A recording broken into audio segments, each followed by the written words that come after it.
Muy bien. El siguiente error que solemos cometer es la distancia al sujeto. No determinamos bien la distancia al sujeto. Casi siempre nos quedamos lejos del sujeto y lo que conseguimos es que el centro de interés se quede muy pequeño en la foto. No se aprecia bien.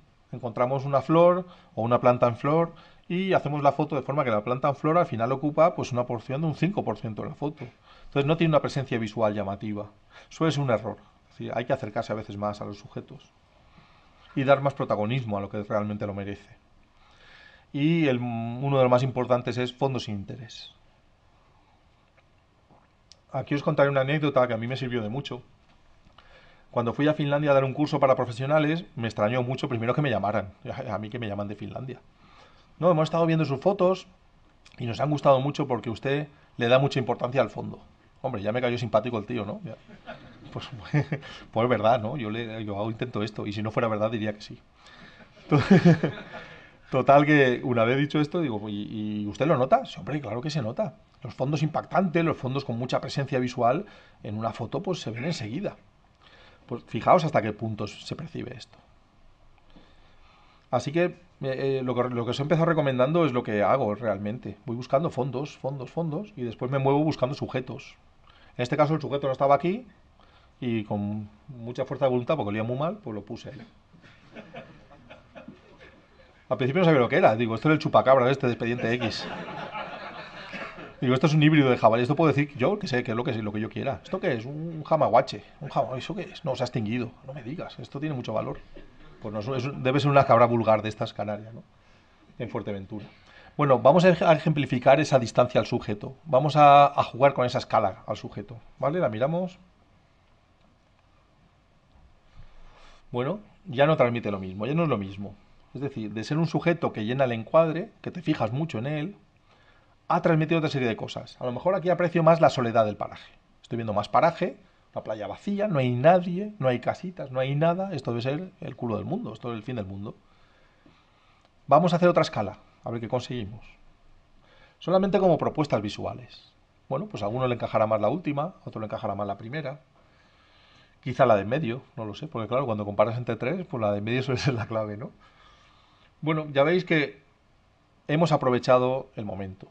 Es decir, dentro de lo que podía hacer en ese momento, el autor se ve un esfuerzo. Cuando se ve un portfolio de una persona, cuando te enseña 5 fotos que ha tomado en una situación, ya sabes si ha trabajado o no, porque te va a plantear pues 5 o 6 variantes del mismo tema trabajadas y eso supone que no es la primera foto y ya está.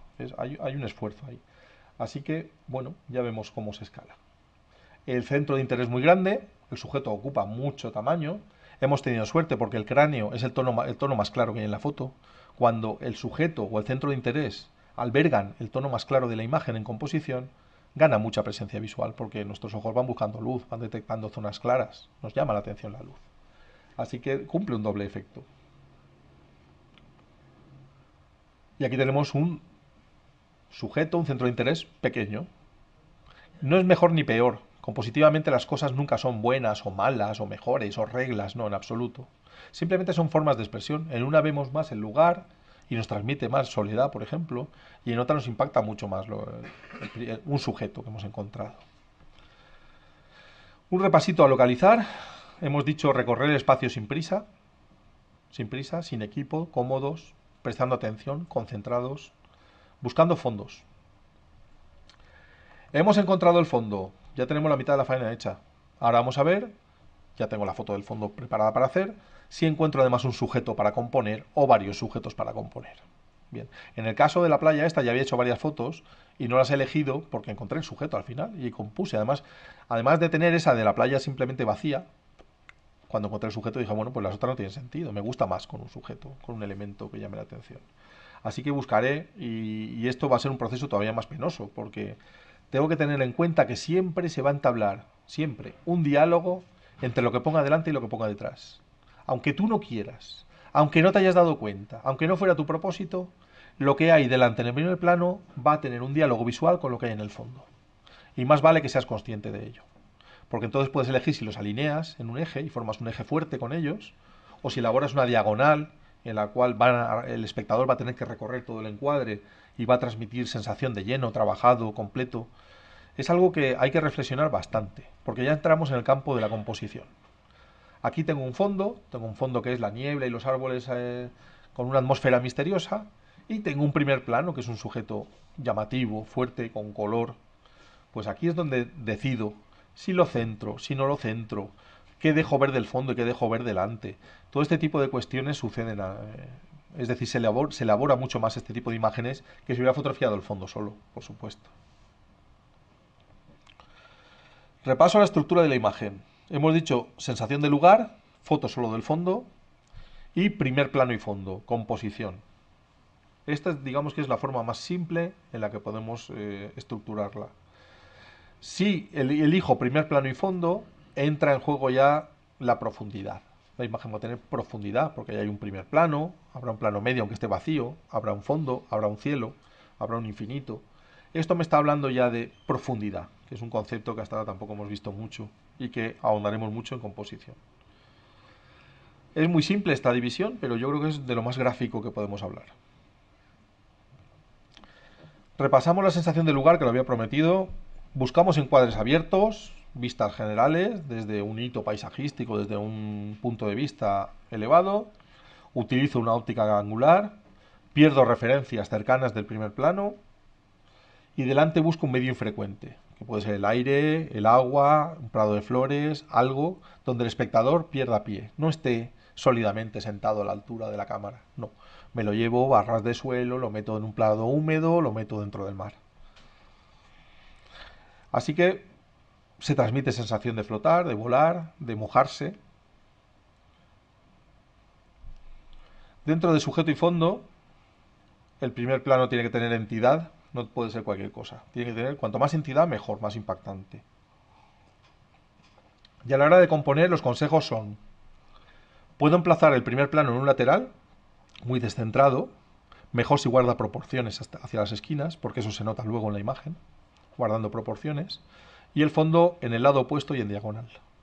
Esto es una forma de llenar la imagen, de crear un encuadre muy completo, y para empezar a trabajar, digamos, la distribución espacial, el cómo coloco los elementos. La siguiente sería alinearlos. Los alineo y formo un eje con el problema que puedo tener de dejar vacío el resto de la imagen. Es decir, voy a crear un eje muy fuerte visual con dos elementos, pues casi siempre tenderé a centrarlo, porque si no va a haber un desequilibrio en uno de los lados. Es una cosa a reflexionar. Y también puedo crear caminos visuales. También puedo encontrar piedras o ramas o huellas o lo que sea, elementos a distinta distancia que no se superponen. ¿Qué va a hacer el ojo? Conectarlos. Es un enunciado de la Gestalt, de la continuidad. El ojo conecta, sigue caminos. El autor crea caminos. Puede ser consciente de estar llevando al espectador a entrar por aquí en la imagen, recorrerla hacia arriba, bajar por abajo, volver al centro, hacer una espiral y salir. Todo esto lo podéis conseguir. Lo podéis conseguir haciendo una prueba en una mesa con 4 chinitas y 2 piedras, o lo podéis hacer en la naturaleza con elementos de verdad. Para esto hay que saber bastante, me temo. Y luego, para destacar ese elemento del primer plano, puedo aportar un poquito de luz con el flash o rebajar más luz del fondo con un filtro, de forma que ese centro de interés que está delante albergue tonos claritos, haya luz ahí para que llame mi atención, o que el momento de luz sea especial, que entre una luz rasante, que de delante no de detrás, y que la luz ya esté allí. Esta es una foto fácil, para mí impactante cuando la hice. Estábamos en medio de un curso y esta es una situación que se da 2 veces al año aproximadamente. Es decir, la marea baja con la luna llena y el paso despejado en San Juan de Gaztelugache. Este paso es muy complicado, con un poco de viento ya no puedes pasar. Es un paso muy estrecho, con el agua muy alta y bueno, te jugarías la vida para pasar ahí dentro. Bueno, pues estábamos dando un curso, todo se cumplió. Ansel Adams nos vigilaba y finalmente pudimos entrar y hacer las fotos. La luna había estado tapada hasta este momento. Es decir, parecía que no iba a suceder porque la luna no se veía. Pero de repente se aclaran un poco las nubes, la luna desciende al tramo del horizonte más despejado y se hace visible. Esta es la foto fácil, porque hay pocos elementos. Aquí es más difícil equivocarse. Está la catedral, está la roca, el hito paisajístico y la luna. La luna nos aporta ese momento del que hemos hablado antes, de la lluvia, la atmósfera, el momento biológico. En este caso es la luna la que aporta el momento. Pero a la hora de decidir en una foto para concurso, que era el caso, estaba manejando 2 fotos para concurso, aunque menos perfecta, la más abierta siempre es la más difícil. Esto es casi un dogma en paisaje. Si puedes abrir el encuadre, va a ser más difícil porque entran más elementos y entran otras proporciones y entra más cosas en juego. Si puedes abrir el encuadre y mantener cierta estética, mejor. La foto abierta siempre es más importante. Esta fue la foto que ganó el concurso y la elegí a cosa hecha. Es un paisaje más abierto, más general. Así que guardad esto en mente. Siempre que estáis haciendo un paisaje, puedo utilizar un objetivo más abierto, puedo cambiar a una óptica más angular, porque si lo consigo, va a ser más espectacular. Más difícil, más reto, pero más espectacular. Vamos a ver un ejemplo de paisaje con sensación de lugar. Vamos a llevar al espectador, en este caso, dentro del agua. Vamos a elegir el lugar adecuado para ver bien los elementos ordenados. Vamos a encuadrar con estabilidad, vamos a clavar bien el trípode en los guijarros de la playa. Perdemos referencias cercanas, no voy a sacar piedras cerca, ni voy a sacar nada que llame la atención cerca.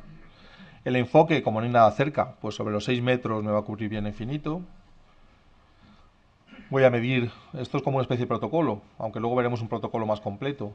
Voy a medir un tono claro, bien representado en el encuadre, como ya aprendimos a determinar la exposición.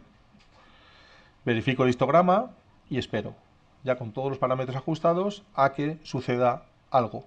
Algo que yo debo pensar que va a suceder. Es decir, debo prever que va a entrar una persona en la escena, va a suceder el atardecer, un momento óptimo. La imagen con profundidad, la imagen donde hay varios elementos, se le puede dar más profundidad. Es decir, si tú notas que tu imagen tiene profundidad ya y que estás en el sitio adecuado, en el momento adecuado, con el encuadre vertical ya sabes que tienes más profundidad. Porque en cuanto pones la cámara así, a la misma distancia, pues te entran unos metros más aquí delante. Estás consiguiendo más distancia. Entonces muchas fotografías con sensación de profundidad, no todas, pero muchas, son verticales porque tienes más cosas para ver delante. Después suele haber bastantes elementos, más elementos, varios elementos. Suelen estar a distintas distancias. Esto aumenta la sensación de profundidad. No suelen estar solapados, se les ve decrecer en tamaño con la distancia y no se solapan. Si forzamos o buscamos una perspectiva o líneas diagonales que convergen hacia el infinito, que es básicamente la formulación de la perspectiva, consigo esa profundidad. La perspectiva no solo es lineal, no solo es matemática, también existe la perspectiva atmosférica. Las cosas que están muy lejos, por efecto de la calima y del ambiente, decrecen en contraste y tienen una dominante más azulada en los momentos centrales del día y más dorada en el crepúsculo. Eso es perspectiva atmosférica, eso da sensación de lejanía, de distancia, de profundidad y refuerza ese mensaje en el paisaje. Y si hay líneas de fuerza, si hay esas líneas que convergen, esas líneas pronunciadas, puedo colocar ahí la luz, la luna, el sol, una nube, esperar el momento, o algún elemento destacado, el islote, puedo intentar forzar esas líneas hacia ese elemento. ¿Eso qué expresará? Pues expresará inteligencia en el autor, expresará conocimiento compositivo. Siempre cuando ves una imagen de ese tipo piensas, ¿es posible alinear esto si me vengo aquí? Sí. ¿Por qué no lo ha hecho el autor? ¿Ha querido hacer otra cosa? ¿Por qué? ¿Lo ha conseguido? Esto es lo que nos planteamos muchas veces en los jurados de los concursos. ¿Ha sacado el óptimo el autor? No. ¿Por qué? ¿Por desconocimiento? No es excusa. Puede ser por limitaciones allí, pues porque hay un cantil y no se puede, por lo que sea. Pero si es desconocimiento, pues ese señor tiene que aprender más. Es así de sencillo. Y luego también puedo separar planos, pues al estilo impresionista, por colores. Los colores separan planos, los cambios de color, los cambios de textura, crean líneas y crean profundidad. Luego recordaremos esa frase de más es menos, para empezar. Pues no necesito 200 elementos para crear un paisaje. No, pues con 2 elementos, 3 elementos puedo crearlo y quedarme pues con la sensación de que todo está más o menos donde yo quería. Aquí veis una perspectiva bastante forzada y hay una persona al final de la perspectiva. Bueno, pues has estado esperando un momento. Esto es lo que se valora después. Es decir, las personas que tienen que evaluar una imagen están buscando valores y están buscando defectos, claro. Patricia San Martín dice que en las primeras sesiones hablabas de una aberración que se produce con los árboles en el contrapicado y que cómo lo resuelves. Bueno, es una limitación grande la que nos produce trabajar árboles desde abajo porque creamos líneas convergentes. ¿Cómo lo hacemos? Tenemos dos opciones. Trabajar, vernos limitados a trabajar siempre a cierta altura con respecto al sujeto, es decir, sacando cierta proporción del suelo para que el objetivo esté más o menos recto y aunque sea no angular, mantener los árboles bien, o comprar un objetivo descentrable. Sería la mejor manera. De forma que aunque yo me acache, pueda mover la óptica con un tilt shift, con un objetivo que se pueda descentrar y corregir ese defecto en los árboles. En mi caso lo que hago es posicionarme muy bien. No siempre lo consigo. En una de las proyecciones tengo unos ejemplos de un helecho en un pinar y los árboles están inclinados. Yo estoy limitado. Es decir, debería haber comprado un tilt shift, pero no puedo cargar con él. No lo utilizo. Gracias.